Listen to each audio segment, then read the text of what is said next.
नाम ही तो प्रधान है। इन्होंने जीवन में क्या किया? नाम ही जप ही तो किया। इसलिए कहते हैं कि यह जीवन में जितना नाम जप सकते हो उतना नाम जप लो, वही आपके जीवन में काम आएगा और कुछ आने वाला नहीं है। हम महाराज जी का सत्संग में सुनते हैं ना, पूज्य श्री महाराज जी विराजमान है यहाँ पे भी, और बड़ी कृपा है, आप महाराज जी के ही कर करके हैं सभी लोग। तो महाराज जी एक शब्द कहते हैं, बहुत प्यारा बात कहते हैं महाराज जी। महाराज जी कहते हैं जब ये शरीर है ना, ये शरीर जब छोड़ के हम जाएंगे ना, तो इससे जब पूछा जाएगा कि इस शरीर में इसने क्या किया है, तो मोह माया ये कोई चीज काम नहीं आएगी। बस इसमें एक ही धन काम आएगा। वह कौन सा धन होगा? वह नाम का धन होगा। आपने अपने जीवन में श्री जी का नाम कितनी बार लिया है? मैं ये नहीं कहता हूं, यदि आप वृंदावनी उपासना से जुड़े हुए हैं, आपके ऊपर किसी आचार्य की यदि आपके ऊपर कृपा है, आपके इष्ट की कृपा है, आप अपने जीवन में वही नाम को जपें।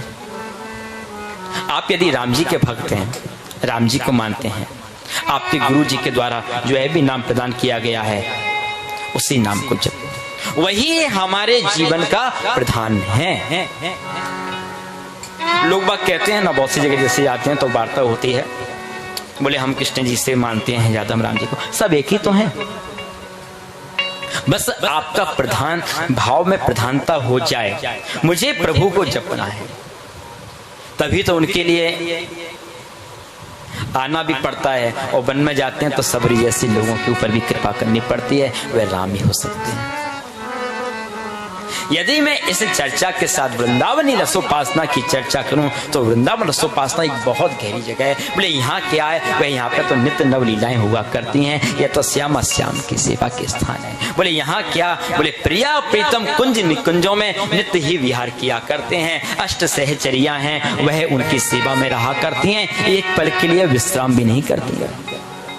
कहाँ मेरे लाडली लाल श्यामा श्याम के लिए किस चीज की आवश्यकता पड़ जाए, बस एक ही निगाहों से निहारती रहती हैं। उनके लिए तो एक बात कहूँ, उनके लिए तो यह पलक भी उनके लिए दुश्मन की तरह नजर आ जाया करती हैं। जब प्रिया प्रीतम के सुंदर रूप माधुरी का जब वह पान किया करते हैं, और यह पलक भी जब उनके बीच में पर्दा के रूप में आती है, झपकती है, तो वह कहती हैं, हे पलक तुझे भी अभी आना था क्या?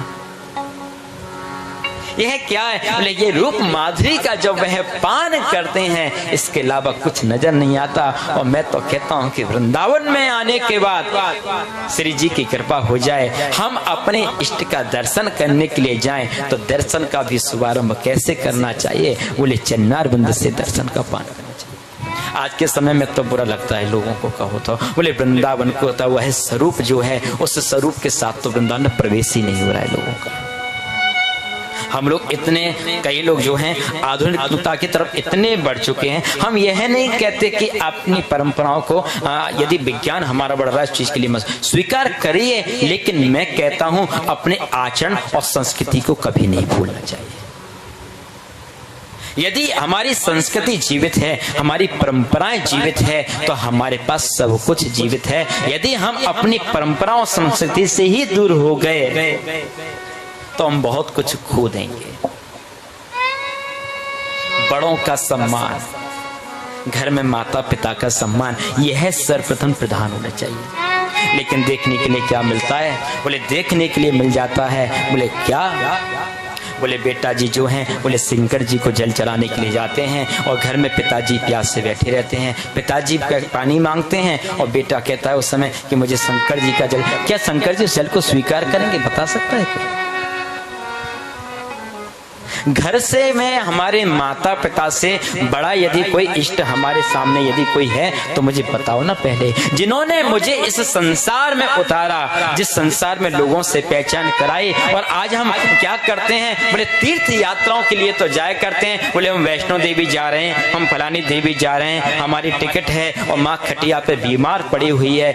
तुम इस माँ को छोड़ के उस माँ के पास जाओगे तो क्या वह माँ स्वीकार करेगी? क्या करेगी? क्या स्वीकार? मुझे तो नहीं लगता करेंगे।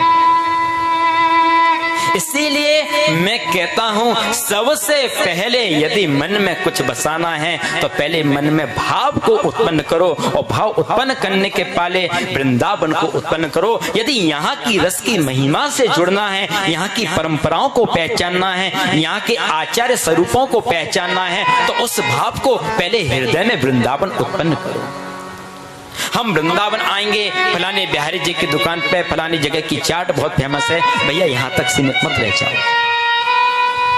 मेरे मन में ये भाव होना चाहिए। बोले क्या? बोले वृंदावन में जाके हे लाडली जी इस बार एक अच्छे संत से मेरे दर्शन करवा देना, आपकी बड़ी कृपा हो जाए। ऐसी एक मन में भावना होना चाहिए। हमारे किसी ऐसे ब्रजवासी संत, ऐसे ब्रजवासी पुरोहित से मेरी मुलाकात करा देना लाडली जी, बस मैं धन्य हो जाऊं। लेकिन कहाँ? बोले भैया मैं तो यदि आज के समय में देखने को मिलता है तो वृंदावन में आने के बाद तो है ना, पहले पूछी जाती है आजकल फोन पे कि महाराज जी होटल कौन सा अच्छा है, मत बनाओ यहाँ होटलों को। मैं कहता हूँ बुरा लगेगा, मेरे बहुत सारे लोग जो सुन रहे होंगे बातों के लिए, ये संतों की आचार्यों की भूमि है भैया। यहाँ लाडली लाल प्रिया प्रीतम नित्य विहार किया करते हैं। ऐसे नहीं भैया, यहाँ की तो रज की ही महिमा अपरंपार है। या रज कौन है? संकादिक लोग भी है ना इस रज के लिए तरसा करते हैं। बरसाने में दर्शन करें ना लाडली जी के। कौन है वहां पे? जो जिस पर्वत के ऊपर हमारी लाडली जी का मंदिर महल बना हुआ है, वह कौन है? वे ब्रह्मा जी तो ये ब्रह्मांचल पर्वती के नाम से है। गिरिराज जी में कौन है? स्वयं विष्णु भगवान गिरिराज बाबा के रूप में है। और यहाँ पे आ जाओ नंदगांव में तो कौन है? शंकर जी तो है नंदेश्वर पर्वत के रूप में है। तो यह भी यहाँ की रज की प्राप्ति के लिए यहाँ पर्वत बन के पड़े हुए हैं। हे लाडली चू, इतना ही नहीं, आप तो मुझे अपने ऊपर कृपा करेंगी सो करेंगी। मुझे तो ऐसा लगता है जब उनसे दर्शन करने के लिए कोई रसिक वैष्णव संत भक्तगण जब जाया करते हैं तो यह तो उनके चरणों की भी रज की प्राप्ति करते हैं। यह है यहाँ की रज का प्रभाव। और हरिराम व्यासी तो यहाँ की महिमा को गा रहे हैं और उसके बावजूद भी कह देते हैं कि हरि हम कब हुई हैं ब्रजवासी। है कितनी बड़ी बात है। क्या कहते हैं? हरि हम कब हुई हैं ब्रजवासी, जाकी वैभव करत लालसा कर मीरत कमला से। अरे यहाँ पे तो लक्ष्मी का भी प्रवेश नहीं हो सका। वृंदावन के बाहर बेलवन में यमुना पार वृंदावन की ओर हाथ जोड़ के खड़ी हुई हैं। बोले हे श्री जी, हे लाडली चू कृपा कर। क्यों? क्योंकि यहाँ का जो भाव है वह अत्यंत प्रधान है भैया। बस यहाँ तो चाहिए। तो बोले क्या चाहिए? बोले यहाँ तो एक प्रेमी चाहिए। और वो प्रेमी कैसा होना चाहिए? बोले वो इसको प्रेमी ऐसा होना चाहिए उसको इसके अलावा, उनके चरणों के अलावा कुछ नजर नहीं आना चाहिए। मेरे गुरुदेव ने यदि मुझे कुछ इष्ट का दर्शन कराया तो याद रखना मेरी इन आंखों में उस इष्ट के अलावा, अपने इष्ट के अलावा और कुछ दूसरा नजर नहीं आना चाहिए। जब मैं उठूं ना सुबह प्रातः काल तो सबसे पहले मालूम क्या याद करना? मैं अक्सर कहता हूं, मुझे बहुत याद करता हूं मैं भी। जब हमारे जीवन में है ना गुरुदेव भगवान से हमारी पहली मुलाकात होती है ना, और जब वह हमें अपनाते हैं, हम लोग कहते हैं ना शरण जिनने दे दी हृदय से लगाया है। तो जिस समय हमारे गुरुदेव हमको अपनाते हैं, हमको अपना बनाते हैं, हमको दीक्षा प्रदान किया करते हैं, याद करना जब पहली बार आपने अपने गुरुदेव के चरण सेवा की थी, उन चरणों को धो के पान किया था, सबसे पहले मेरी जब निद्रा खुले तो मुझे सबसे पहले वह वक्त याद आना चाहिए। आनंद ही आनंद हो जाएगा, उससे बड़ा कुछ नहीं दिखना चाहिए। और फिर क्या याद आना चाहिए? बोले जब पहली बार दीक्षा लेने के बाद मैंने राधा वल्लभ लाल, मुझे अपने इष्ट का दर्शन जब प्राप्त हुआ था तो उनकी नग छटा का दर्शन कैसा था, बस वह छवि मेरे आंखों के सामने बन जाए, इसके अलावा मुझे और नजर नहीं आना चाहिए। बोले क्या?